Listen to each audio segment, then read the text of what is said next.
4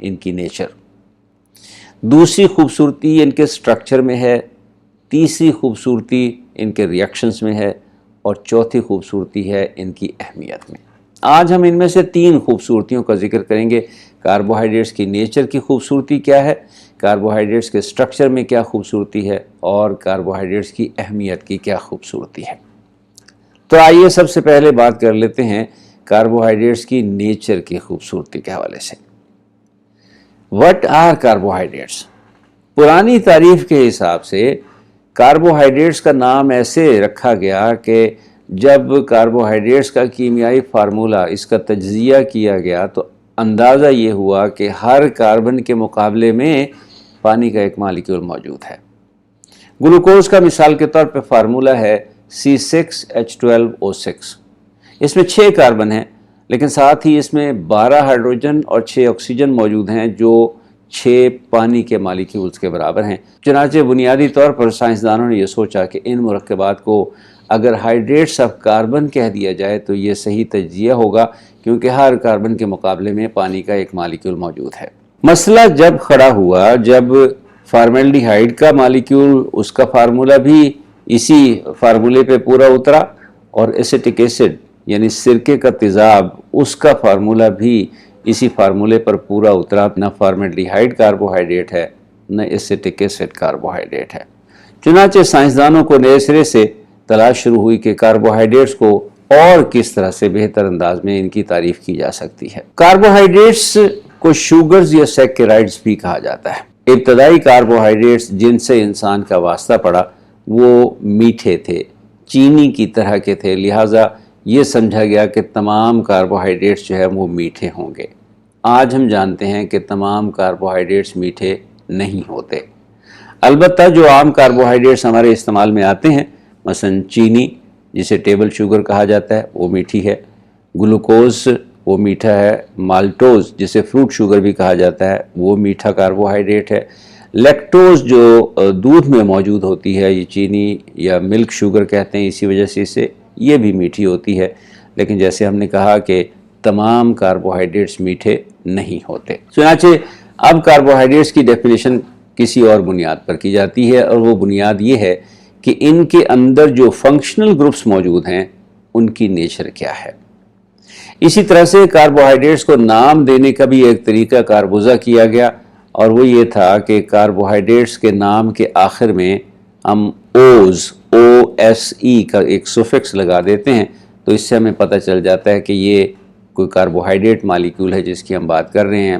مثالیں دیکھ لیجئے، sucrose, glucose, fructose, maltose, lactose, cellulose, glycerose, erythrose, threose, ribose, لمبی لسٹ ہے، لیکن اس سب کے آخر میں آپ دیکھیے گا OSE کا جو سفکس ہے یہ اس بات کا اظہار کر رہا ہے کہ ہم اس وقت کسی کاربوہائیڈریٹ کے بارے میں بات کر رہے ہیں۔ اب آئیے جناب نیچر آف فنکشنل گروپس کے حوالے سے۔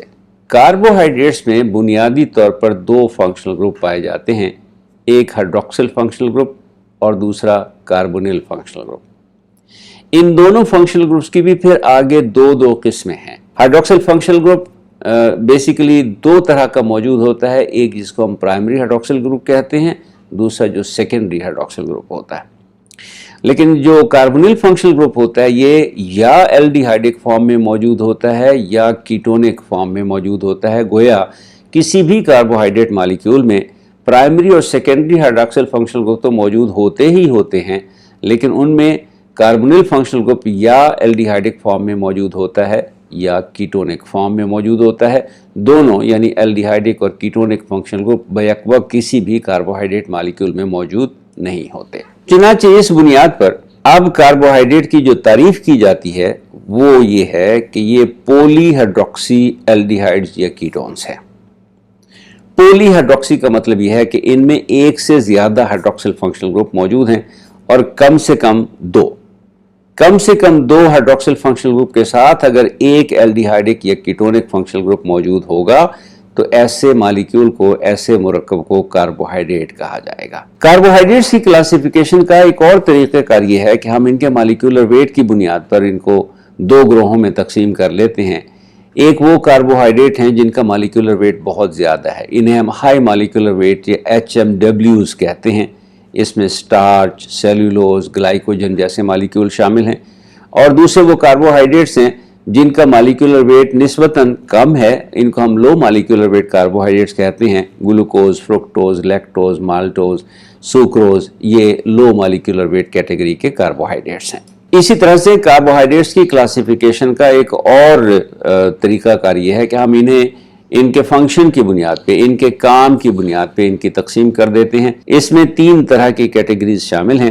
ایک یہ کہ وہ کاربوہائیڈریٹس جو فوڈ ریزرو کا کام کرتے ہیں، جو خوراک کے طور پہ ہمارے کام آتے ہیں۔ دوسرے وہ کاربوہائیڈریٹس جو سٹرکچرل کمپوننٹ کے طور پہ ہمارے کام آتے ہیں، اور تیسرے وہ جو براہ راست ہمیں توانائی فراہم کرتے ہیں۔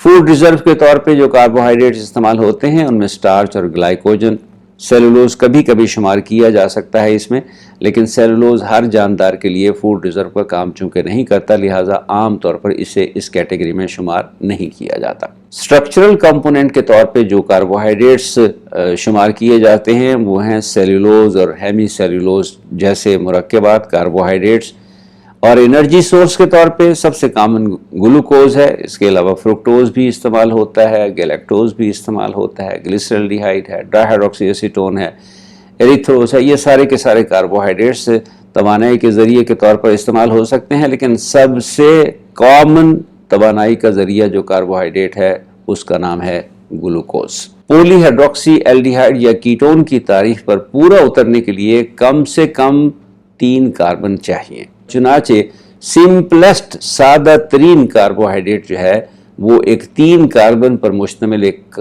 نامیاتی مرکب ہوگا، جس میں 2 کاربنز کے ساتھ ہائیڈروکسل لگے ہوئے ہوں گے، اور تیسرا کاربن جو ہے وہ کاربونل کاربن ہوگا جو یا الڈیہائیڈک فارم میں موجود ہوگا یا کیٹونک فارم میں موجود ہوگا۔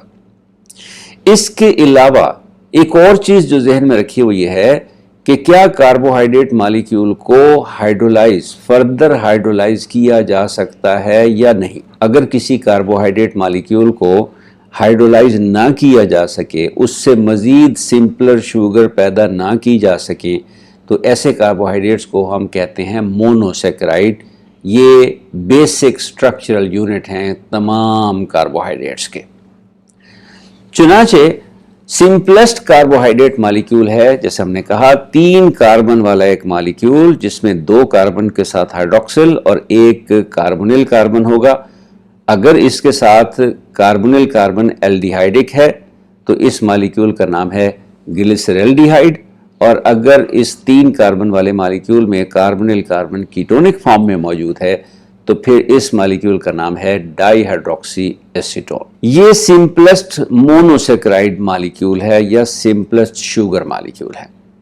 مونوسیکرائڈ کی کیٹیگریز میں پھر جیسے جیسے نمبر آف کاربن ایٹمز بڑھتے چلے جاتے ہیں، نمبر آف ہائیڈروکسل گروپ بڑھتے چلے جاتے ہیں، ہم دوسری، تیسری، چوتھی، 5ویں کیٹیگریز میں چلے جاتے ہیں، لیکن یہ سارے کے سارے بیسک سٹرکچرل یونٹس ہیں، ان کو مزید ہائیڈرولائز نہیں کیا جا سکتا۔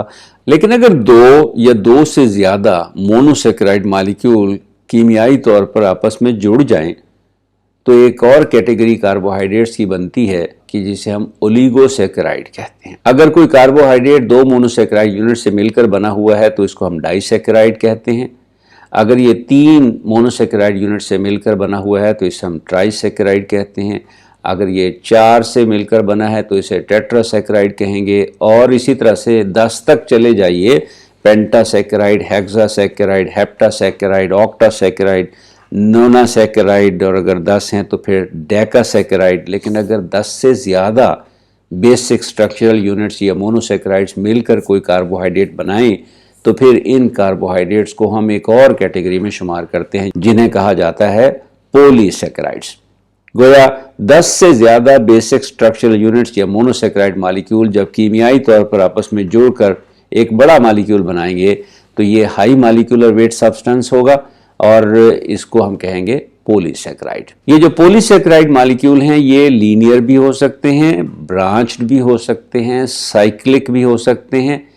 ان کی 2 اور کیٹیگریز بھی ہم کر سکتے ہیں۔ اگر تو پولی سیکرائڈ مالیکیول ایک ہی قسم کے مونوسیکرائڈ سے مل کر بنے ہوں تو انہیں ہومو پولی سیکرائڈ کہا جاتا ہے، اور اگر ایک سے زیادہ اقسام کے مونوسیکرائڈ نے مل کر پولیسیکرائڈ مالیکیول بنایا ہو تو پھر ایسے پولیسیکرائڈ کو ہم ہیٹرو پولیسیکرائڈ بھی کہتے ہیں۔ یہ جناب یہ تو ہو گئی ان کی قسمیں۔ آئیے ہم بات اب تھوڑی تفصیل میں جاتے ہیں اور ذکر کرتے ہیں مونوسیکرائڈ مالیکیولز کا۔ جیسے میں نے عرض کیا، مونوسیکرائڈ مالیکیول جو ہیں یہ بیسک سٹرکچرل یونٹ ہیں کسی بھی carbohydrate. On the basis of number of carbon atoms ہم انہیں مختلف کیٹیگریز میں تقسیم کر سکتے ہیں۔ اگر ان میں 3 کاربن موجود ہیں تو ان کو ہم کہتے ہیں ٹرائیوزز۔ اگر ان میں 4 کاربن موجود ہیں تو ان کو ہم کہتے ہیں ٹیٹروزز۔ اگر 5 کاربن ہوں تو پینٹوزز، اگر 6 کاربن ہوں تو ہیکسوزز، اور اگر 7 کاربن ہوں تو ہیپٹوزز۔ تھیوریٹیکلی ہم تصور کر سکتے ہیں کہ کسی کاربوہائیڈریٹ مونوسیکرائڈ میں 8 کاربن موجود ہوں تو اس کو آکٹوزز کہا جائے گا، لیکن قدرتی طور پر ابھی تک کوئی ایسا مونوسیکرائڈ دریافت نہیں کیا گیا جس میں 7 سے زیادہ کاربن موجود ہوں۔ چنانچہ ہم اپنے آپ کو انہی قدرتی طور پر پائے جانے والے مونوسیکرائڈز تک ہی محدود رکھیں گے، یعنی ٹرائیوزز، ٹیٹروزز، پینٹوزز، ہیکسوزز اور ہیپٹوزز۔ دوسرا طریقہ ان مونوسیکرائڈز کو تقسیم کرنے کا یہ ہے کہ انہیں کاربونل فنکشنل گروپ کی قسم کے حساب سے تقسیم کیا جاتا ہے۔ وہ کاربوہائیڈریٹس جن میں کاربونل فنکشنل گروپ الڈیہائیڈک فنکشنل گروپ کی حالت میں موجود ہو انہیں ہم کہتے ہیں الڈوزز، اور جن مونوسیکرائڈز میں کاربونل فنکشنل گروپ کیٹونک فارم میں موجود ہو ان کو ہم کہہ سکتے ہیں کیٹوزز۔ مزید یہ کہ ہم ان دونوں طریقہ کار کو اکٹھا بھی کر سکتے ہیں، یعنی نمبر آف کاربن ایٹمز اور کاربونل فنکشنل گروپ کی ٹائپ دونوں کو جب ہم ملا دیتے ہیں تو ایک زیادہ بہتر طریقہ کار ہمیں مل جاتا ہے مونوسیکرائڈز کی کلاسیفیکیشن کا۔ ان کو ہم ایلڈو ٹرائیوزز، کیٹو ٹرائیوزز، ایلڈو ٹیٹروزز، کیٹو ٹیٹروزز، ایلڈو پینٹوزز، کیٹو پینٹوزز، ایلڈو ہیکسوزز، کیٹو ہیکسوزز، اور اسی طرح سے ایلڈو ہیپٹوزز، کیٹو ہیپٹوزز کی کلاسز میں تقسیم کر سکتے ہیں۔ ایلڈو ٹرائیوز سے مراد ایسا کاربوہائیڈریٹ ہوگا جس میں 3 کاربن ہوں اور اس میں کاربونل فنکشنل گروپ جو ہے وہ الڈیہائیڈک فارم میں موجود ہو، اور اس کی مثال ہے گلیسرالڈیہائیڈ مالیکیول۔ ایلڈو ٹیٹروزز، ان میں 4 کاربن ہوں گے اور کاربونل فنکشنل گروپ الڈیہائیڈک فنکشنل فارم میں موجود ہوگا۔ اس میں ایریتھروز اور تھریوز نامی 2 مونوسیکرائڈ آتے ہیں۔ اسی طرح سے ایلڈو پینٹوزز میں 5 کاربن ہوں گے اور aldehydic functional group carbonyl functional group aldehydic form میں موجود ہوگا۔ رائبوز، زائلوز، ایرابینوز، لکسوز، یہ اس کی مثالیں ہیں۔ سب سے کامن گروہ مونوسیکرائڈز کا ایلڈو ہیکسوزز ہیں۔ ایلڈو ہیکسوزز میں ایک لمبی فہرست ہے۔ سب سے کامن ایلڈو ہیکسوزز ہیں گلوکوز اور مینوز، اس کے علاوہ ایلوز، ایلٹروز، گیولوز، گیلیکٹوز، یہ سارے ایلڈو ہیکسوزز ہیں، یعنی ان میں کاربونل فنکشنل گروپ الڈیہائیڈک فارم میں اور 6 کاربن اس مالیکیول میں موجود ہوتے ہیں۔ کیٹو سیکرائڈز کی طرف اگر چلیں تو کیٹو ٹرائیوز بھی ایک ہی ہے اور اس کا نام ہے ڈائی ہائیڈروکسی ایسیٹون۔ کیٹو ٹیٹروز بھی ایک ہی ہے اور اس کا نام ہے ایریتھریولوز۔ اب یہ یولوز ہم استعمال کرتے ہیں صرف یہ ظاہر کرنے کے لیے کہ جس مالیکیول کے بارے میں ہم بات کر رہے ہیں وہ ایک کیٹوز ہے۔ تو ایریتھروز جو ہے وہ ایک ایلڈو ٹیٹروز ہے، ایریتھریولوز جو ہے یہ کیٹو ٹیٹروز ہے۔ کیٹو پینٹوزز وہ کاربوہائیڈریٹ یا مونوسیکرائڈ مالیکیول جن میں 5 کاربن ہیں اور اس میں ketonic functional group carbonyl functional group ketonic form میں ہے۔ رائبوز ایک ایلڈو پینٹوز ہے لیکن رائبیولوز اس کا کیٹو پینٹوز پارٹنر ہے۔ زائلوز ایلڈو پینٹوز ہے، زائلیولوز اس کا کیٹو پینٹوز پارٹنر ہے۔ اور کیٹو ہیکسوز سب سے کامن کیٹو ہیکسوز ہے فرکٹوز، اور اس کا ایک اور نام بھی ہے، اسے لیویولوز بھی کہا جاتا ہے۔ امید ہے آپ کو اس تصویر میں ایسے بہت سارے سورسز نظر آ رہے ہوں گے جن میں مونوسیکرائڈ بہت وافر مقدار میں موجود ہوتے ہیں۔ مونوسیکرائڈز کے بارے میں ہم نے کہا کہ یہ بیسک سٹرکچرل یونٹ ہیں، اور مونوسیکرائڈز میں کم سے کم 3 کاربن ہونا لازمی ہے کیونکہ سمپلسٹ کاربوہائیڈریٹ مالیکیول ہے گلیسرالڈیہائیڈ مالیکیول۔ لیکن مونوسیکرائڈ مالیکیول میں بالعموم یعنی ایک مونوسیکرائڈ کو چھوڑ کے باقی تمام مونوسیکرائڈ جو ہیں وہ مرر امیجز بھی بناتے ہیں، اس لیے کہ ان میں کائرل کاربن موجود ہوتا ہے۔ یہ کائرل مالیکیول ہوتے ہیں، اور کائرل مالیکیولز کے حوالے سے ہم آپ کو ابھی تھوڑی دیر میں تھوڑی سی تفصیل بتاتے ہیں۔ اس کے علاوہ یہ مالیکیول مختلف طرح کے آئسومیرزم بھی شو کرتے ہیں. سب سے کامن آئسومیرزم جو ہے وہ ان میں جو پایا جاتا ہے وہ ہے اسٹیریو آئسومیرزم. یہ انانشیومرز بناتے ہیں، ڈائسٹیریو آئسومرز بناتے ہیں، ایپیمرز بناتے ہیں. کائرل مالیکیول ہونے کی وجہ سے عام طور پر تمام مونوسیکرائڈ عام طور پر آپٹیکلی ایکٹیو اسٹیریو آئسومرز کے طور پہ اپنا کریکٹرسٹک شو کرتے ہیں. یہ جناب جو اسٹرکچر اس وقت آپ کو اسکرین پہ نظر آ رہا ہے اس کو ٹیکنیکلی کہا جاتا ہے فشر پروجیکشن. آپ دیکھیے اس میں 3 کاربن کو ایک ساتھ جوڑ کے ہم نے ایک مالیکیول کا اسٹرکچر بنایا ہے. پہلا کاربن اس میں کاربونل کاربن ہے، دوسرے کاربن کے اوپر ایک سیکنڈری ہائیڈروکسل فنکشنل گروپ موجود ہے. ایک مالیکیول میں یہ دائیں طرف ہے، دوسرے مالیکیول میں یہ بائیں طرف ہے، اور تیسرے کاربن پہ ایک ہائیڈروکسل فنکشنل گروپ موجود ہے لیکن یہ پرائمری ہائیڈروکسل فنکشنل گروپ ہے. یہ جو 2 مختلف سٹرکچر آپ کو نظر آ رہے ہیں ان کے اندر ایک کنسیپٹ ہے، اس کو ہم ڈسکس کر لیتے ہیں، اور وہ کنسیپٹ ہے کائرلٹی. سب سے پہلے تو یہ جان لیجئے کہ کائرل کاربن کیا ہے. کائرل کاربن کو اسیمیٹرک کاربن ایٹم بھی کہا جاتا ہے. یہ ایک ایسا کاربن ایٹم ہوتا ہے جو 4 مختلف گروپ سے جڑا ہوا ہوتا ہے. It is bonded to 4 different groups. اور ایسا مرکب جس کے اندر ایک کائرل کاربن موجود ہو، یہ مرکب کائرل کمپاؤنڈ ہوتا ہے، اور اسی کی وجہ سے اس میں ایک خصوصیت آ جاتی ہے جس کو ہم کہتے ہیں آپٹیکل ایکٹیویٹی. کائرل کاربن اور اس کی وجہ سے chiral compounds they are optically active molecules. جس مرکب میں، جس مالیکیول میں بھی کائرل کاربن موجود ہو اس کے مرر امیجز بن سکتے ہیں، اور ان مرر امیجز کو ہم کہتے ہیں انانشیومرز. چنانچہ کائرل مالیکیولز انانشیومیرک پیئرز بناتے ہیں، اور ان کی جو خصوصیت ہے وہ یہ ہے they can rotate plane of polarized light. اب یا تو یہ پولرائزڈ لائٹ کا پلین دائیں ہاتھ یعنی کلاک وائز سمت میں روٹیٹ کریں گے، یا اینٹی کلاک وائز یا بائیں ہاتھ کے سمت میں روٹیٹ کریں گے، اور اسی حساب سے ان کو 2 فردر کیٹیگریز میں تقسیم کیا جاتا ہے. ایک وہ جن کو ہم کہتے ہیں ڈیکسٹرو روٹیٹری مالیکیول. ڈیکسٹرو روٹیٹری وہ مالیکیول ہیں جو آپٹیکلی ایکٹیو ہیں اور پلین پولرائزڈ لائٹ کو کلاک وائز یا دائیں طرف گھما دیتے ہیں. ان کو اسمال ڈی یا پلس سائن سے ظاہر کیا جاتا ہے. دوسری کیٹیگری جو پلین پولرائزڈ لائٹ کو اینٹی کلاک وائز یا بائیں ہاتھ کی طرف گھما دیتے ہیں، ان کو لیوو روٹیٹری کہا جاتا ہے، اور انہیں اسمال ایل یا ایک نیگیٹو مائنس سائن سے انڈیکیٹ کیا جاتا ہے. Optically active molecule plane polarised light کو یا دائیں طرف یا بائیں طرف کلاک وائز یا اینٹی کلاک وائز گھما سکتے ہیں، اور اسی کی وجہ سے ان کو ڈیکسٹرو روٹیٹری یا لیوو روٹیٹری مالیکیول کہا جاتا ہے. یہاں دیکھیے جناب آپ کو گلیسرالڈیہائیڈ مالیکیول کی 2 قسمیں نظر آ رہی ہوں گی. یہ دونوں انانشیومرز ہیں، ایک دوسرے کے انانشیومیرک پیئر کا حصہ ہیں، اور ان میں سے ایک جو ہے وہ پلین پولرائزڈ لائٹ کو دائیں طرف گھما دیتا ہے، اور دوسرا لیوو روٹیٹری ہونے کی وجہ سے اسے بائیں طرف گھما دیتا ہے. کون سا مالیکیول ان میں سے ڈیکسٹرو روٹیٹری ہے، کون سا لیوو روٹیٹری ہے، اس کو معلوم کرنے کا ایک بڑا آسان سا طریقہ ہے، اور وہ یہ ہے کہ اس پہ آپ اپلائی کریں جناب steering rod roll. Steering rod roll apply کر کے آپ یہ اندازہ لگا سکتے ہیں کہ جو کائرل کاربن کسی مالیکیول میں موجود ہے وہ ڈیکسٹرو روٹیٹری ہے یا لیوو روٹیٹری ہے.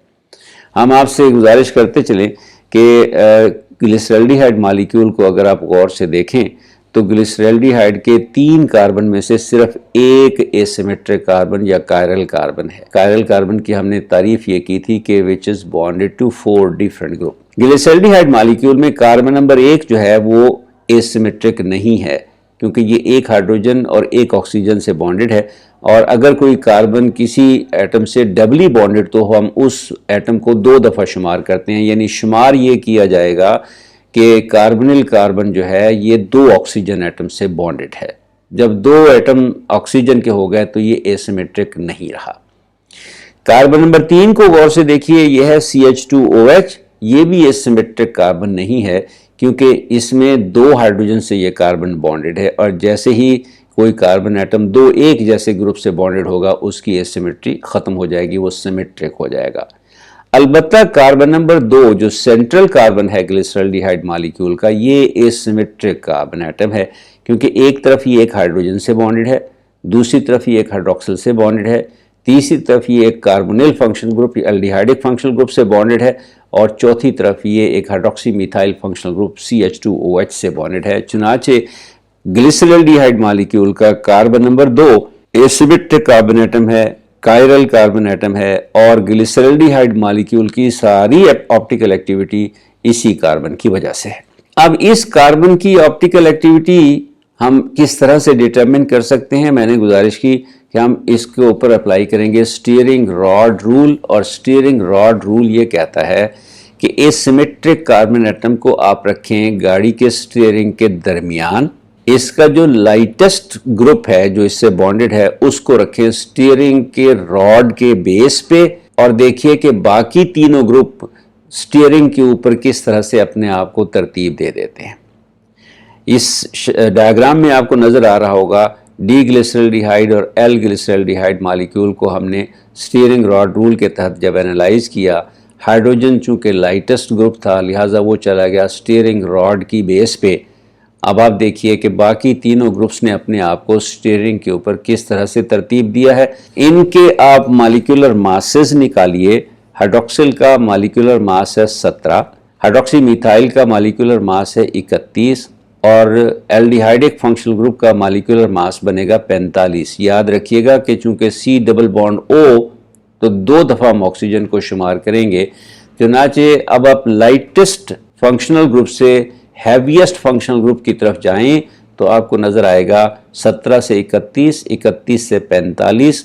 یہ کائرل کاربن ایٹم ڈیکسٹرو روٹیٹری ہے، یہ پلین آف پولرائزڈ لائٹ کو دائیں ہاتھ یا کلاک وائز ڈائریکشن میں روٹیٹ کرے گا۔ دوسرے مالیکیول کو دیکھیے، اس میں ہائیڈروجن کو لائٹسٹ گروپ کو ہم نے رکھ دیا سٹیئرنگ راڈ کی بیس پہ، باقی تینوں فنکشنل گروپس نے اپنے آپ کو جس طرح سے ترتیب دیا اس میں ہائیڈروکسل از دی لائٹسٹ ون، اس کا مالیکولر ماس ہے 17، اس سے ہیویئر ہے ہائیڈروکسی میتھائل 31، اور اس سے ہیویئر ہے الڈیہائیڈک فنکشنل گروپ جس کا ہم نے مالیکولر ماس کیلکولیٹ کیا 45۔ تو 17 سے 31، 31 سے 45 ڈائریکشن کیا بن رہی ہے؟ اینٹی کلاک وائز یا لیو روٹیٹری۔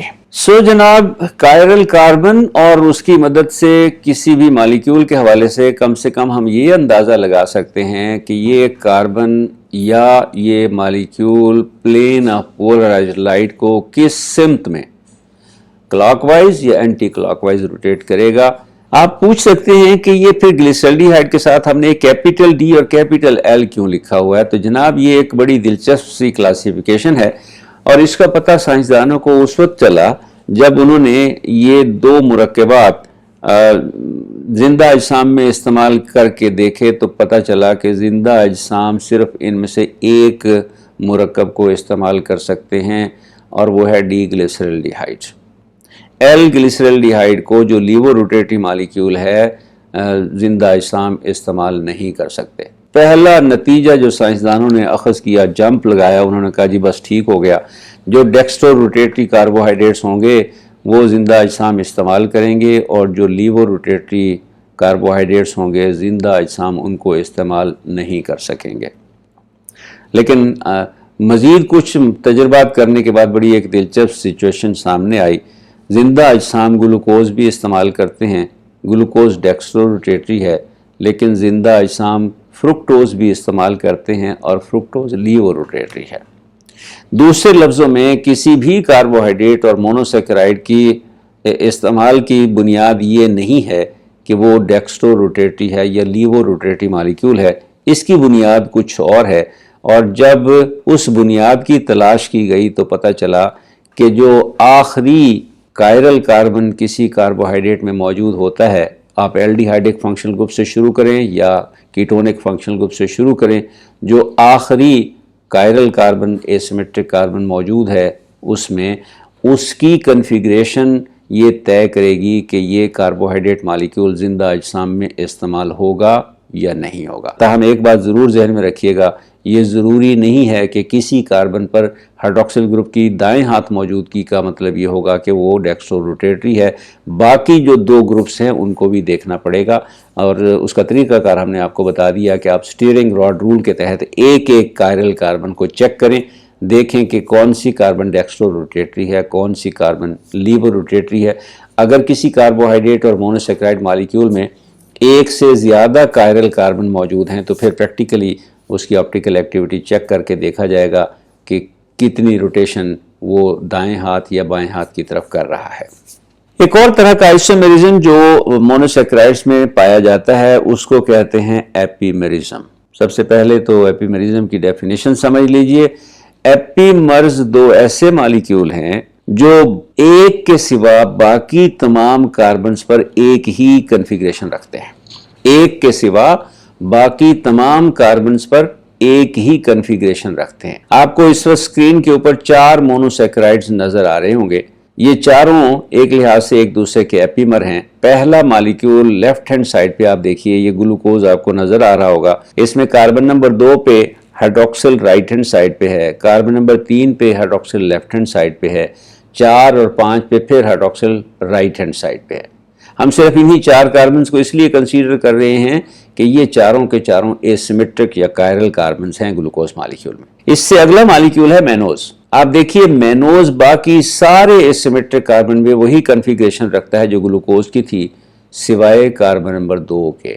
کاربن نمبر 2 پہ گلوکوز میں ہائیڈروکسل رائٹ ہینڈ سائڈ پہ تھا، کاربن نمبر 2 پہ مینوز میں ہائیڈروکسل لیفٹ ہینڈ سائڈ پہ ہے۔ چنانچہ گلوکوز اور مینوز ایک دوسرے کے ایپیمر ہیں، اور ہم مینوز کو کہتے ہیں کہ یہ گلوکوز کا C2 ایپیمر ہے، یعنی کاربن نمبر 2 کی کنفیگریشن مختلف ہونے کی وجہ سے یہ اس کا ایپیمر ہے۔ اس سے نیکسٹ مالیکیول دیکھیے، یہ ہے ایلوز۔ ایلوز پہ چاروں کے چاروں ایسیمیٹرک کاربن کے اوپر ہائیڈروکسل جو ہیں وہ رائٹ ہینڈ سائڈ پہ ہیں، یہ بھی گلوکوز کا ایپیمر ہے، لیکن یہ C2 نہیں، یہ C3 ایپیمر ہے۔ کاربن نمبر 2 پہ گلوکوز اور ایلوز کی کنفیگریشن ایک ہے، کاربن نمبر 4 پہ گلوکوز اور ایلوز کی کنفیگریشن ایک ہے، کاربن نمبر 5 پہ گلوکوز اور ایلوز کی کنفیگریشن ایک ہے، لیکن کاربن نمبر 3 پہ گلوکوز میں ہائیڈروکسل لیفٹ ہینڈ سائڈ پہ ہے، اور کاربن نمبر 3 میں ایلوز پہ ہائیڈروکسل رائٹ ہینڈ سائڈ پہ ہے، چنانچہ ایلوز گلوکوز کا C3 ایپیمر ہے۔ اور جناب اس سے اگلا مالیکیول ہے گیلیکٹوز، اور آپ کو نظر آ رہا ہوگا گیلیکٹوز بھی گلوکوز کا ایپیمر ہے، لیکن یہ C4 ایپیمر ہے۔ تو یہ جو آئسومیرزم ہے جناب، اس کو کہا جاتا ہے ایپیمرزم، اور اس وقت آپ کو اسکرین کے اوپر نظر آ رہے ہوں گے 8 مختلف ہیکسوزز، 8 مختلف ایلڈو ہیکسوزز، ایلوز، الٹروز، گلوکوز، مینوز، گیولوز، آئیوڈوز، گیلیکٹوز اور ٹیلوز۔ ہم آپ کو ایک چھوٹی سی اسائنمنٹ دے دیتے ہیں، آپ ذرا ان مالیکیولز کو لکھ کے دیکھیے کون کس کا کس طرح کا ایپیمر ہے۔ یہ سارے کے سارے ان کے آپس میں رشتے اسی طرح سے ہیں، کوئی نہ کوئی مالیکیول کسی دوسرے مالیکیول کا ایپیمر ہوگا۔ گلوکوز سے یہ کس طرح مختلف ہیں، ایلوز گلوکوز سے کس طرح مختلف ہے، آئیڈوز کس طرح سے مختلف ہے۔ یہ یاد رکھیے گا کہ تعریف کے حساب سے ایپیمر صرف وہ 2 مالیکیولز ہوں گے جن کی باقی ساری کاربن پہ کنفیگریشن وہی ہوگی، صرف ایک کے سوا، ایک کاربن پر ان کی کنفیگریشن مختلف ہوگی۔ اور جناب اس سلائیڈ میں آپ کو نظر آ رہے ہوں گے کیٹو ہیکسوزز، تو جہاں ایلڈو ہیکسوزز 8 بنتے ہیں وہاں کیٹو ہیکسوزز صرف 4 بنتے ہیں، اور وجہ اس کی یہ ہے کہ کیٹو ہیکسوزز میں صرف 3 ایسیمیٹرک کاربن ایٹم ہیں، ایلڈو ہیکسوزز میں 4 ایسیمیٹرک کاربن ایٹم ہیں۔ کیٹوزز میں چونکہ ایک ایسیمیٹرک کاربن ایٹم کم ہوتا ہے، لہٰذا ان میں نمبر آف آئسومرز اسی حساب سے کم۔ یاد رکھیے گا ہر ایسیمیٹرک کاربن ایٹم بنیادی طور پر 2 نئے آئسومر پیدا کرتا ہے۔ اور جناب ہم نے آپ سے کہا تھا کہ جب 2 سے لے کر 10 تک مونوسیکرائڈ یونٹس آپس میں کیمیائی طور پر جڑ جائیں تو پھر اولیگو سیکرائڈز کی کیٹیگری جنم لیتی ہے، جن میں disaccharides, trisaccharides, tetrasaccharide, penta, hexa, heptasaccharide شامل ہوتے ہیں۔ چند مثالوں کے ذریعے ہم آپ کو ان کی تھوڑی سی تفصیل بتا دیتے ہیں۔ کامن ڈائی سیکرائڈ ہیں سوکروز، جو گلوکوز اور فرکٹوز سے مل کر بنتا ہے، لیکٹوز جو گلوکوز اور گیلیکٹوز سے مل کر بنتا ہے، اور مالٹوز جو دو گلوکوز مالیکیولز کے آپس میں کیمیائی طور پر ملنے سے بنتا ہے۔ ٹرائی سیکرائڈز وہ اولیگوسیکرائڈ مالیکیول ہیں جو 3 مونوسیکرائڈ یونٹ سے مل کر بنتے ہیں۔ ٹرائی مینوسائڈ اور ریفینوز اس کی مثالیں ہیں۔ ریفینوز جو ہے یہ گلوکوز، گیلیکٹوز اور فرکٹوز سے مل کر بنتا ہے۔ یہ بینز، کیبج اور دوسری جو سبزیاں ہیں ان میں اور ہول گرین میں پایا جاتا ہے۔ ٹیٹرا سیکرائڈ سٹیکیوز 4 مونوسیکرائڈ یونٹ سے مل کر بنتے ہیں۔ سٹیکیوز 1 گلوکوز، 1 فرکٹوز اور 2 گیلیکٹوز مالیکیول سے مل کر بنتا ہے۔ یہ نارمل ہیومن میٹابولائٹ ہے اور یہ انسانی دودھ میں پایا جاتا ہے، اور اس کے علاوہ بہت ساری سبزیوں میں بھی موجود ہوتا ہے، گرین بینز میں، سویا بین میں اور دوسری بینز اور پلانٹس میں بھی یہ قدرتی طور پر پایا جاتا ہے۔ پینٹا سیکرائڈز 5 سے مل کر بنتے ہیں، لیکن یہ نیچر میں بہت ریئر ہیں، اور ہیکسا سیکرائڈ اس سے بھی زیادہ ریئر ہیں، اور اس سے آگے بالعموم اولیگو سیکرائڈز نہیں پائے جاتے۔ اور اگر 10 سے زیادہ مونوسیکرائڈ مالیکیولز آپس میں کیمیائی طور پر جڑ جائیں تو پھر پولی سیکرائڈ کیٹیگری جنم لے گی۔ ان کو گلائکینز بھی کہا جاتا ہے۔ ہم نے شروع میں آپ کو بتایا تھا کہ ان کی 2 قسمیں ہو سکتی ہیں، ایک جنہیں ہم کہتے ہیں ہومو پولی سیکرائڈ، دوسرے جنہیں ہم کہتے ہیں ہیٹرو پولی سیکرائڈ۔ ہومو پولی سیکرائڈز وہ پولی سیکرائڈ مالیکیول ہیں جو ایک ہی مونوسیکرائڈ کے کئی مالیکیول سے مل کر بنتے ہیں۔ کامن مثالیں اس کی ہیں سیلولوز جو گلوکوز کے مالیکیول سے مل کر بنتا ہے، سٹارچ یہ بھی گلوکوز مالیکیول سے مل کر بنتا ہے، گلائکوجن یہ بھی گلوکوز مالیکیول سے مل کر بنتا ہے۔ تو سیلولوز، سٹارچ، گلائکوجن ہومو پولی سیکرائڈز کی مثالیں ہیں۔ ہیٹرو پولی سیکرائڈز وہ مالیکیول ہیں جو ایک سے زیادہ اقسام کے مونوسیکرائڈ سے مل کر بنتے ہیں، اور ان کی 3 مثالیں ہم آپ کو بتا رہے ہیں۔ یہ تینوں ہیومن باڈی میں بہت امپورٹنٹ رول، بہت اہم رول پلے کرتی ہیں۔ ایک تو ہے کانڈرائٹن سلفیٹ یا کانڈرائٹن 4 سلفیٹ، یہ ہماری جو نرم ہڈی ہوتی ہے جسے کارٹیلیج کہا جاتا ہے، یہ اس ہڈی میں موجود ہوتا ہے۔ دوسرا ہے ہیپرین، یہ ہمارے ماسٹ سیلز ان میں پایا جاتا ہے، اور یہ اینٹی کویگولنٹ ہے۔ ہیپرین جو ہے یہ بلڈ کو کلاٹ نہیں ہونے دیتا، خون کو جمنے نہیں دیتا۔ اور تیسرا مالیکیول جو ہیٹرو سیکرائڈ ہے وہ ہے ہائل یورونک ایسڈ، یہ کنیکٹیو ٹیشوز میں پایا جاتا ہے، ہماری اسکن میں موجود ہوتا ہے۔ تو سیلولوز اور سٹارچ یہ ہومو پولیسیکرائڈ ہیں۔ گلائکوجن پایا جاتا ہے جناب پٹھوں میں اور لیور میں۔ تو کبھی کلیجی کا شوق ہو جن لوگوں کو کھانے کا، وہ یاد رکھیں کلیجی کھاتے ہوئے کہ کلیجی گلائکوجن کا ایک بہت بڑا سورس ہے، بہت بڑا ریزروائر ہے۔ گلائکوجن ہمارے جسم میں جن 2 ٹیشوز میں ذخیرہ ہوتی ہے، ان میں سے ایک تو ہمارے پٹھے ہیں اور دوسرا ہمارا جگر ہے یا لیور ہے جس کے اندر گلائکوجن سٹور ہوتا ہے۔ آخر میں بات کر لیتے ہیں کاربوہائیڈریٹس کی سگنیفیکنس، ان کی اہمیت کی، خوبصورتی کی، اور اس میں سب سے پہلی بات ہم آپ کو یہ بتا دیں کہ کاربوہائیڈریٹس ہمارے جسموں کی ضرورت ہے۔ گلوکوز، فرکٹوز، سوکروز، مالٹوز، لیکٹوز، گلائکوجن یہ سارے کے سارے ہمارے جسم کو چاہیے۔ کیسے؟ گلوکوز، فرکٹوز، سوکروز، مالٹوز یا لیکٹوز توانائی کے ذریعے کے طور پہ استعمال ہوتے ہیں۔ گلائکوجن جو ہے یہ ایک ریزروائر کے طور پہ کام کرتا ہے۔ اگر ہم زیادہ چینی کھا لیں، اگر ہم زیادہ گلوکوز یعنی زیادہ سے مراد یہ ہے کہ اپنی جسم کی ضرورت سے زیادہ چینی کھا لیں یا زیادہ گلوکوز کھا لیں، تو جو ایکسٹرا اماؤنٹ گلوکوز کی ہوتی ہے ہمارا جسم اسے گلائکوجن میں تبدیل کر کے ذخیرہ کر لیتا ہے۔ پھر جب کبھی ہمارے جسم کو توانائی کی ضرورت پڑے اور توانائی کے لیے خوراک کے ذریعے کچھ دستیاب نہ ہو رہا ہو، اس کے لیے پھر ہمارے جسم میں ذخیرہ گلائکوجن اپنا کردار ادا کرتا ہے۔ گلائکوجن کی ہائیڈرولیسس کر کے گلائکوجن کو توڑ کر ہمارا جسم گلوکوز بنا لیتا ہے، اور اس گلوکوز کو جسم توانائی کے ذریعے کے طور پہ استعمال کرتا ہے۔ ذیابیطس کے مریضوں میں گلائکوجن ٹوٹ کر گلوکوز تو بن سکتا ہے، لیکن گلوکوز استعمال چونکہ نہیں ہوتا، اس لیے خون میں گلوکوز کی مقدار بڑھ جاتی ہے، اور یہ وہ سچویشن ہے جس کو ہم ہائپر گلائسیمیا کہتے ہیں۔ ہماری خوراک میں ایک بہت بڑا حصہ سٹارچ کا ہے، اور سٹارچ کو نشاستہ کہا جاتا ہے، اس لیے خوراک کے وہ اجزاء جو ہمیں سٹارچ فراہم کرتے ہیں ان کو نشاستہ دار اجزاء کہا جاتا ہے، ہول گرینز جس میں گندم ہے، مکئی ہے، چاول ہے، آلو ہے، یہ بہت بڑا سورس ہیں، بہت بڑا ذریعہ ہے ہمارے جسم کو سٹارچ فراہم کرنے کا۔ لیکن سٹارچ صرف ہمارے ڈائجسٹو سسٹم میں نظام ہضم تک ہی رہتی ہے، کیونکہ ہمارا نظام ہضم سٹارچ کو مکمل طور پر ہضم کر کے ہائیڈرولائز کر کے گلوکوز میں تبدیل کر دیتا ہے، اور وہاں سے آگے یہ گلوکوز کی شکل میں ہمارے جسم میں داخل ہوتی ہے۔ اس کے علاوہ جناب نیچرل اور مین میڈ ڈرنکس بہت پیتے ہیں لوگ آج کل، شوق سے پیتے ہیں، بہت بڑا ایک سورس ہے، لیکن یہ ضرورت سے زیادہ کاربوہائیڈریٹس ہمیں فراہم کرتے ہیں، اور اتنی ضرورت سے زیادہ کہ ہم اس کے ایڈکٹ ہو جاتے ہیں۔ یہی وجہ ہے کہ ایک دفعہ بچوں کو اگر سافٹ ڈرنکس پینے کی عادت پڑ جائے تو پھر اس سافٹ ڈرنک کے شوق کو روکنا بہت مشکل ہو جاتا ہے۔ اور جناب پھلوں میں اور سبزیوں میں کاربوہائیڈریٹس وافر مقدار میں موجود ہوتے ہیں، اور یہ کاربوہائیڈریٹس ہمارے جسم میں میٹابلائز ہوتے ہیں، اور سب سے بڑا جو ان کا فائدہ ہے وہ یہ ہے کہ یہ ہمارے جسم کو توانائی فراہم کرتے ہیں۔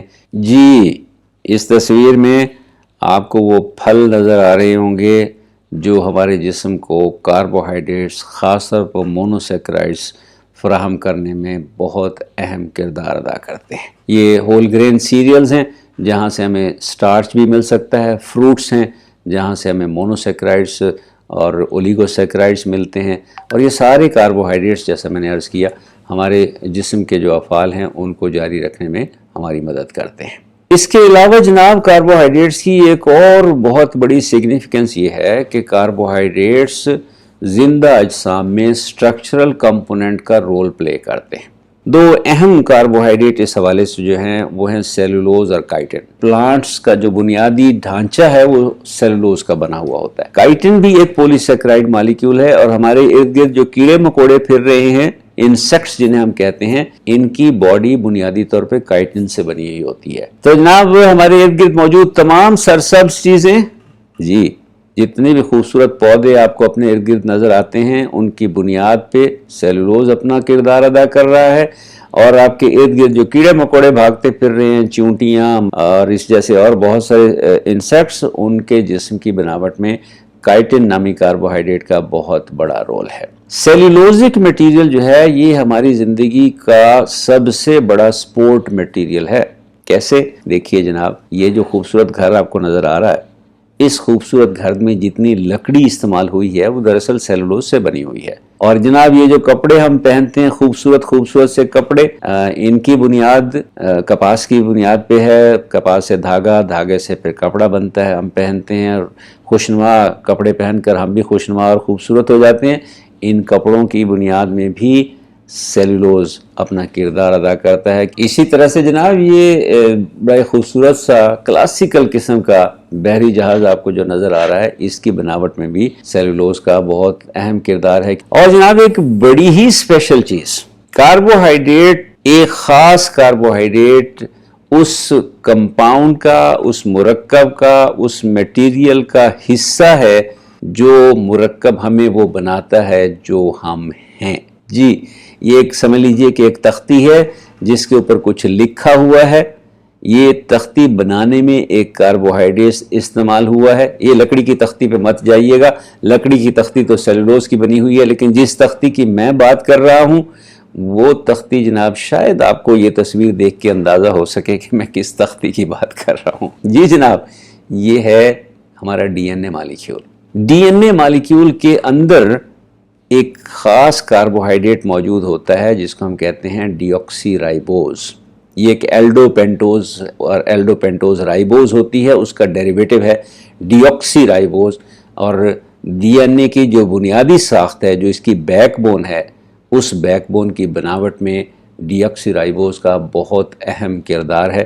اس کو ہم انشاءاللہ تفصیل سے کبھی ذکر کریں گے، لیکن فی الحال صرف اتنا یاد رکھیے کہ کاربوہائیڈریٹس کے بغیر ہمارا یہ جینیاتی مادہ، ہمارا یہ جینیٹک میٹیریل وجود میں نہیں آ سکتا، کیونکہ اس جینیٹک میٹیریل کی جو بیک بون ہے وہ ڈی آکسی رائبوز سے بنی ہوئی ہے، اور ڈی آکسی رائبوز ایک کاربوہائیڈریٹ مالیکیول۔ تو یہ ہے جناب وہ تختی جس کے اوپر ہماری تمام جینیٹک انفارمیشن جو ہے وہ اللہ تعالیٰ نے لکھ رکھی ہے، ہمارے جسم کے اندر لکھا ہوا ہے۔